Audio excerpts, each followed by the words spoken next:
Promis, on vous retrouve, Georges, pour la page écho de cette édition. Et on revient pour commencer sur la colère des chauffeurs d'Uber frappés par la baisse des prix. Et après avoir fait des ravages parmi les chauffeurs de taxi traditionnels, la concurrence touche désormais les chauffeurs d'Uber, qui sont en général des chauffeurs indépendants qui travaillent pour les autres compagnies de VTC. L'entreprise Uber a en effet décidé de suivre la baisse des prix initiée par les autres entreprises de VTC, moins près de 20% de baisse. Les chauffeurs manifestaient hier devant le siège d'Uber. Les explications de Vanessa Abba.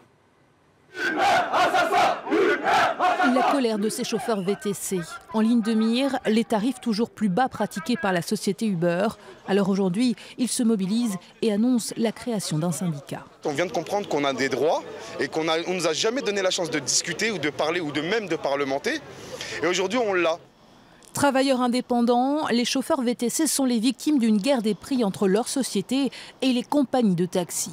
Des compagnies de taxi toujours plus compétitives avec de nouveaux prix pour les noctambules, moins 20% réservés aux 15-25 ans pour G7 et un forfait à 10 € la course pour les taxis bleus. Réponse d'Uber, baisse généralisée de 20%.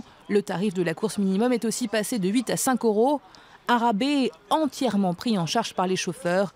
Inacceptable selon ce professionnel. Je ne pourrais pas suivre. Aujourd'hui, j'ai fait un emprunt pour acheter ce véhicule. Aujourd'hui, je me demande comment je vais payer ma prochaine traite de l'URSSAF. Mon salaire, je ne pense pas m'en verser un à la fin du mois. Je ne pourrais pas suivre cette activité s'il continue comme ça. Devant l'urgence de la situation, les chauffeurs VTC en appellent au pouvoir public. Ils veulent que leur profession soit réglementée. Autre sujet de tension, le lancement du service Uber Eats. La société américaine souhaite conquérir un nouveau marché, la livraison de plats à domicile. Bientôt, on va devoir livrer des plateaux repas. On veut nous transformer en livreurs de pizza. Ce n'est pas notre métier. Vous savez, la plupart d'entre nous, on est professionnels, on est tous professionnels.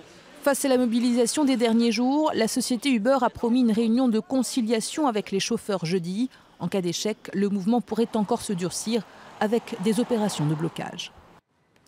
Du côté des marchés financiers à présent, Georges, quelle est la tendance ce matin? C'est une nette baisse après les premiers résultats des grandes entreprises hier à Wall Street et puis les chiffres de l'inflation chinoise qui sont tombés ce matin, qui est bien plus faible que prévu. On le voit notamment, ça frappe la bourse japonaise, moins 2,10% pour le Nikkei. Les bourses européennes sont également attendues dans le rouge.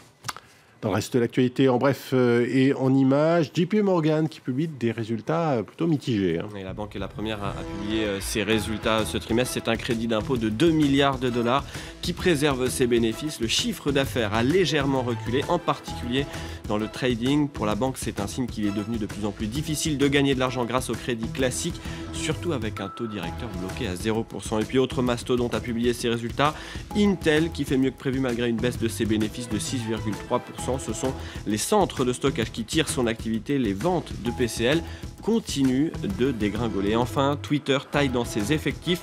Confirmé à son poste depuis seulement une semaine, le nouveau PDG a annoncé la suppression de 336 postes, soit 8% de la masse salariale. Retour en France, Georges, où le voyagiste Fram serait dans le viseur d'un géant chinois du tourisme. Et après Club Med, qui est devenu chinois l'année dernière après une bataille boursière de très longue haleine, cela va-t-il se passer également pour Fram? 2 repreneurs sont intéressés, l'un est français, mais celui qui est favori est un conglomérat chinois qui a déjà fait une offre. Les explications de nos confrères de France 2. Prochaine destination pour Fram, peut-être la Chine. La marque emblématique du tourisme français pourrait être croquée par Ashena, un énorme conglomérat chinois. Un groupe qui affiche ses ambitions dans cette publicité. Hôtel de luxe, croisière, compagnie aérienne. Le groupe chinois pèse 25 milliards de dollars.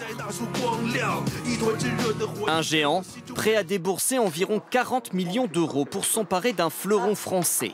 Fram, 1 millier d'agences de voyage dans l'Hexagone et des clubs de vacances, principalement autour de la Méditerranée. Une activité en crise, touchée de plein fouet par le printemps arabe et les révolutions, comme ici en 2011 en Tunisie. Fram est aujourd'hui au bord du dépôt de bilan, une opportunité pour les entreprises chinoises. Nos amis chinois ont pour projet de créer un opérateur industriel pour l'Europe du Sud, avec une grande compagnie aérienne, et puis des clubs de vacances. Les clubs de vacances, un concept que les Chinois découvrent à peine. Avec notamment le Club Med, un autre poids lourd français passé sous pavillon chinois. Et ce n'est pas le seul. Les Français Louvre-Hôtel, Pierre et Vacances et Accor ont tous noué ces derniers mois des partenariats avec des entreprises chinoises. Allez, on termine, Georges, avec la bonne affaire du jour. C'est celle d'un collectionneur américain passionné de Far West. Il s'agit de Randy Gugliaro. Il faut dire qu'il a l'œil. Il a peut-être réalisé la meilleure affaire de l'histoire. Il a trouvé une photographie qu'il a achetée seulement $2. Et sur cette photographie, c'est celle-ci, vous le voyez maintenant en plan serré, vous allez voir, il y a peut-être Billy the Kid. Ça a même été avéré par une étude. C'est celui qui s'appuie sur cette maille de croquet. Voilà une petite partie de croquet en toute détente avec son gang en 1878, donc 5 millions de dollars pour la photographie. Ça, c'est la seule photographie qui était connue jusqu'alors de Billy the Kid. C'est un milliardaire américain qui a placé la première enchère. Merci, Georges Edric. Merci pour ce journal L'Écho. On vous retrouve dans une heure pour la dernière édition de la matinée.